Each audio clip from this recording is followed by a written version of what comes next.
This race recap is brought to you by Aerospace Components, your one-stop shop for racing. Jack was nimble, Jack was quick. Jack ran a world record in the heat of the day and made it stick. What funny car driver Jack Beckman did behind the wheel of the Infinite Hero entry at the NHRA Sonoma Nationals is the stuff fairy tales are made of. It is a show of total dominance. Beckman dominated qualifying, established a new world record at 392, and flat out stomped the funny car field en route to his 5th national event victory of 2015. Beckman won an all-DSR final by stopping teammate Tommy Johnson Jr. and heads into Seattle as the only pro driver who can sweep the swing. Question: how much of a storybook weekend and how much pressure were you feeling not to screw it up? That was a Don Perdome type of weekend. I remember in the late 80s in his funny car, and it had a rip your throat out type of weekend, and that's what we had for the Infinite Hero Dodge, for Sandvik, for Napa, for Matco, for Army, for everybody at Don Schumacher Racing. Congrats, Ryan, on your fireman deal there. My God, the crew.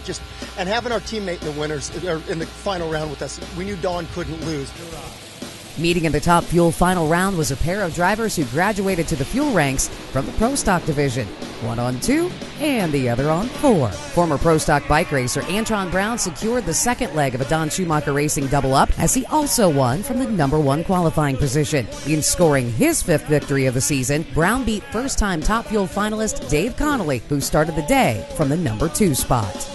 What does it mean to you, who as a young 10-year-old at Englishtown, New Jersey, saw your racing hero, Don Garlitz, convinced you to get into this sport, and you have just now equaled his record of 35 Top Fuel victories? Gary, wow. Gary, that and all the glory goes to Lauren Saber, and I mean, Big Daddy's always been a hero, man. And a believer in faith. You always have that big cross on it, and you got to have faith when you're driving these crazy rocket ships. When you're riding 300-some plus mile an hour, but yet, man, all of our macro distributors like Jeff and all these guys behind us for 1,600 plus trips, this is what it's for, brother. This is what it's for. Big Daddy was supported by Macro, we are, and for all of our Toyota, and most important, all of our soldiers stand behind us, brother. What they do for us, this is a win for the whole DSR team. Chris McGahey is no longer a bridesmaid.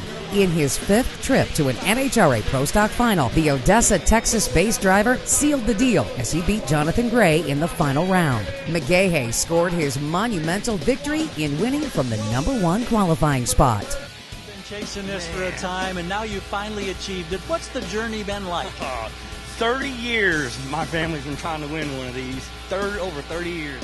Finally we did it. I couldn't have done it without my parents. All the years me and my dad ran de-altered suck out there, I guess it paid off finally. Man, it's like a dream come true. I'm speechless at this point. Since the Pro Stock motorcycle division doesn't run Seattle, Eddie Krawick secured a clean sweep of the 2-wheeled Western Swing and did so in impressive fashion by winning the Pro Stock bike battle on Saturday and winning from the number 1 qualifying position on Sunday. Hats off to our whole team. Matt and Nhra, I couldn't thank you guys enough. The big dog, Byron, this was for him. We worked hard back at the shop in the last couple of weeks because we struggled. We knew we were better in the way that we were performing. Our Harley Davidsons were fast bikes. It was up to us to figure it out and find it, and that's what we told everybody. We will find it. There's no reason to complain. You got to dig hard and try and get it. Headlining the Lucas Oil Sportsman Division's West Coast hitter Justin Lamb drove his way to the Superstock crown as he was able to track down Dave Bridgewater with his Superstock V-modified Cobalt. In a battle of iconic sportsman racers, it was Jimmy Frank chasing down Kyle Seipel for the Stock Eliminator title. Robert Neighbor used a quicker reaction time in the Supercomp final to force Val Torres into a breakout. The victory was the 2nd career Supercomp win for Neighbor. Barry Willoughby made his first career Supergas win an easy one when Rick Cates turned it red.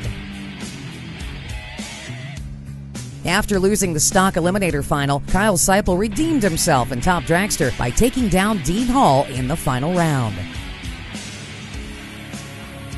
ProGas pioneer Ted Kellner made the most of his top sportsman outing by scoring his 3rd NHRA national event victory over Jeff Gillette. Closing out the winners was Ryan Giacconi, who ran dead on the 1090 Index in Super Street in his Thunderbird to take down Bernie Polvador. The NHRA Mellow Yellow Drag Racing Series heads to the Great Northwest for the NHRA Northwest Nationals at Pacific Raceway just outside of Seattle. Stay tuned to CompetitionPlus.com for all the latest news and make sure to like us on Facebook. Kathy Fisher, CompetitionPlus.tv.